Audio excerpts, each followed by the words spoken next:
मज़ेदार रेसिपी। इस अनरसे को बनाने के लिए सबसे पहले चावल भिगोना होता है। तो ये नॉर्मल सा चावल है जो हम रेगुलर यूज में लेते हैं, जिसको कि अरवा चावल भी कहा जाता है हमारे साइड में।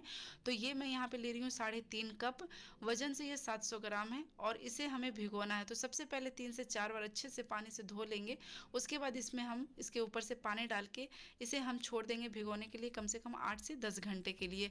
ये चावल जितना अच्छे से भीगता है, यानी कि आप इसे 10 से 12 घंटे के लिए भी रख सकते हैं, 15 घंटे के लिए भी रख सकते हैं। लेकिन यदि ज़्यादा देर के लिए रख रहे हैं तो हर 8 घंटे में से का पानी चेंज कर लें। ये 8 घंटे पे भी बन जाएगा और 20 घंटे तक भी आप इसे भिगो सकते हैं। तो चावल को मैंने लगभग 12 से 13 घंटे भिगो लिया था। उसके बाद ये देखिए बिल्कुल सॉफ्ट हो गया ये चावल के दाने। इसको पानी से अलग कर लेंगे। तो इस तरह का स्ट्रेनर हो, छन्नी हो बड़ा घर में, तो उसमें हम इसको छान लेते हैं और 5 से 10 मिनट के लिए इसको इसी तरह से छोड़ देंगे ताकि इसमें से पानी अलग हो जाए। बेसिकली इसका हमें पाउडर बनाना है, चावल का आटा बनाना है। अब कई तरह के क्वेश्चन आते हैं कि क्या जो मार्केट में चावल का आटा मिलता है रेडीमेड उससे बन सकता है? तो ये उससे नहीं बनता है फ्रेंड्स। अनरसा के लिए स्पेशल आटा घर पे बनाया जाता है इस तरीके से।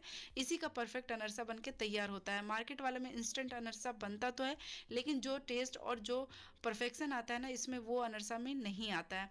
तो यहाँ पे देखिए 10 मिनट छोड़ने के बाद जो चावल में एक्स्ट्रा पानी था वो तो निकल गया है, लेकिन फिर भी इसमें अभी मॉइस्चर है। इसका जब हम पाउडर बनाएंगे मिक्सी में इसी तरह तो ये चिपकेगा, क्योंकि इसमें थोड़ा बहुत पानी बचा हुआ है। तो इसके लिए एक कॉटन के कपड़े में फैला देंगे इसको हम 10 से 15 मिनट के लिए।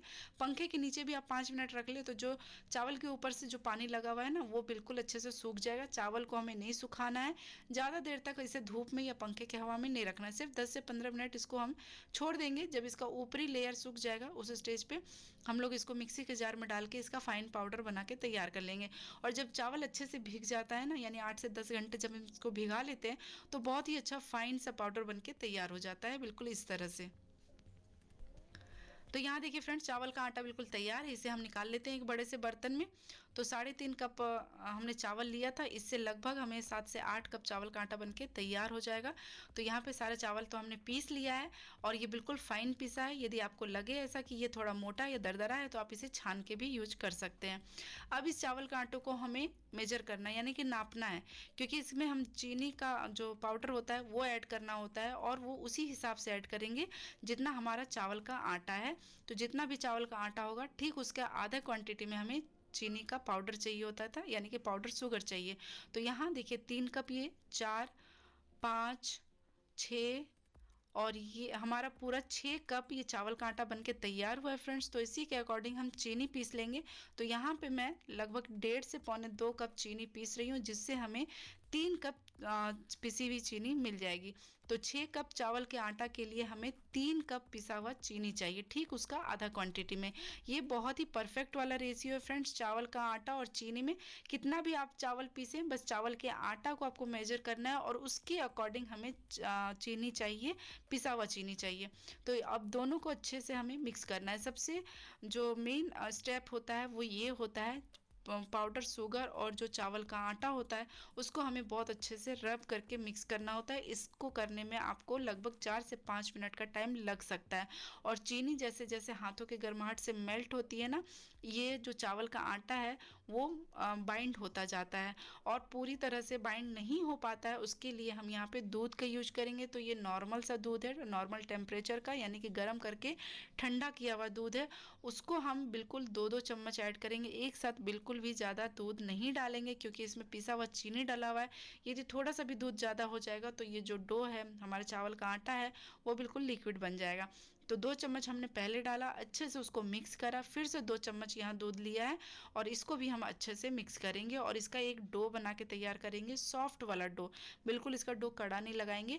बस यहाँ पे आपको 10 से 15 मिनट का टोटल टाइम लगेगा इसका डो बनाने में। पहले आप 5 मिनट इसको अच्छे से मसल लें, उसके बाद थोड़ा थोड़ा दूध डाल के इसका डो बनाएंगे। तो यहाँ पे ये 6 चम्मच दूध हमने लिया है, 2-2 चम्मच करके ही मैं ले रही हूँ और अच्छे से मिक्स कर रही हूँ। अनरसा की जितनी भी रेसिपी हमने पोस्ट की है उसमें बस यही सारे प्रॉब्लम आते हैं कि अनरसा जब हम फ्राई करते हैं तो वो फैलने लगता है, टूटने लगता है। तो सारा स्टेप, सारा रेशियो, मेजरमेंट बिल्कुल परफेक्ट रखिएगा फ्रेंड्स। जैसा कि मैं बता रही हूँ इसके अकॉर्डिंग बनाइएगा तो आपका अनरसा बिल्कुल भी नहीं ख़राब होगा, चाहे आप प्लेन वाला बनाएं चाहे मावा स्टफिंग वाला बनाएं। तो यहाँ पे देखिए 6 चम्मच हमने दूध लिया है और चम्मच का भी घर का जो नॉर्मल चम्मच है वही लिया है। 6 चम्मच दूध डालने के बाद डो तो लग गया है, लेकिन ये थोड़ा सा हमें टफ लग रहा है, तो 1 चम्मच दूध यहाँ पे और लिया है हमने। बस टोटल 7 चम्मच दूध का यूज किया है हमने 6 कप चावल के आटे और 3 कप पिसा हुआ चीनी के लिए।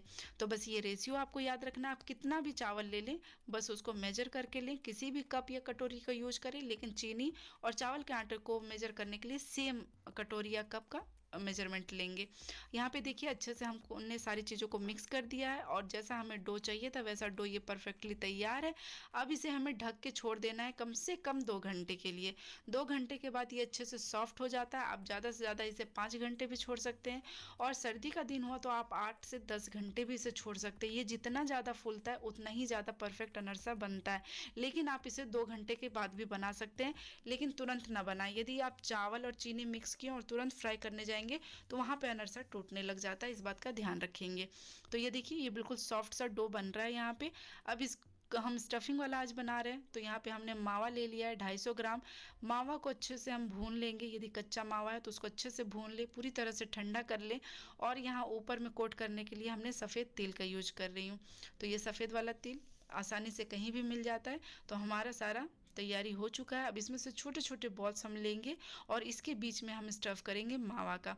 मावा में चीनी ड्राई फ्रूट्स हमने कुछ नहीं ऐड किया है, बिल्कुल प्लेन है। प्लेन मावा का बहुत ही अच्छा टेस्ट आता है। और जब हम स्टफ करेंगे तो बहुत ही ज़्यादा जो चावल का हमने डो लिया बॉल लिया उसको बहुत ज़्यादा पतला नहीं करेंगे, यानी कि फ्राई करते समय मावा बाहर ना निकले, इसके लिए ध्यान रखेंगे कि मावा बहुत कम डालेंगे इसमें और ज़्यादा पतला लेयर करके इसमें नहीं डालेंगे। बस बीच में एक जगह पुश करेंगे उंगली से, वहाँ पे बिल्कुल आधा छोटा चम्मच जैसा मावा डालेंगे और तिल में लगा के इस तरह से अच्छे से इसको हम लॉक करेंगे इस तरह से। और ज़्यादा दबाएंगे नहीं फ्रेंड्स, क्योंकि ये जो चावल का आटा है ना ये अपने आप ही फैलता है। तो बिल्कुल हल्के हाथों से इसको इसमें तिल लगा लेंगे और इस तरह से हम बना के रख लेंगे। और जो चावल का आटा बाकी बचा उसको हम ढक के रखेंगे, नहीं तो वो सूख जाएगा। और यदि आपको लगे कि बनाते बनाते चावल का आटा और फूल रहा है और वो स्टफ हो रहा है, मतलब कि थोड़ा टाइट हो रहा है, तो उसमें आप आधा चम्मच 1 चम्मच दूध मिला के उसको सेट कर सकते हैं। तो बस इस तरह से थोड़ा थोड़ा सा स्टफिंग डालेंगे फ्रेंड्स, बिल्कुल ज़्यादा नहीं डालेंगे, क्योंकि जब हम इसे फ्राई करेंगे ना तो मावा मेल्ट होता है और वो बाहर निकल सकता है। तो इस बात का ध्यान रखेंगे। और इस तरह से जब तेल में हम इसको लगाएंगे ना तो अच्छे से हल्के हल्के हाथों से प्रेस करेंगे। तिल लगाने के बाद इसको प्रेस करेंगे ताकि तिल जो है अच्छे से उसमें चिपक जाए।